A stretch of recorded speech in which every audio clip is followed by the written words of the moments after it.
Hello guys! Unexpected talaga na napaaga ang off ko. At syempre, happy ako. At ito, bandingan kami sa paborito naming kainan, ang Dampa. Seafood, sila dito.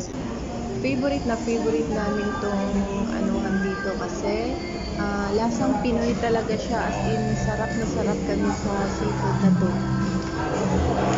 Ito na yan lahat. Sobrang sarap yan guys.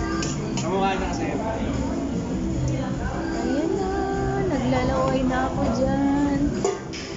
Kasi ilang buwan din hindi kami nakapag-seafood dahil narin sa napaka-hectic namin schedule, dahil may kanya-kanya kaming trabaho. O diba, nakakalaway siya. At ayan, nag-order ako ng isaw. Kasi gusto ko din yung isaw.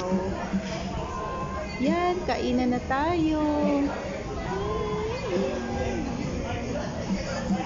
Si Jowa, sarap na sarap. So, kain muna. Ayan, after kainan, syempre, opo-opo muna. Date sa gilid. Ayan. Date lang. Wala lang, feel ko lang yung off ko. Off day na. Ay, naku, next month na naman yung off ko.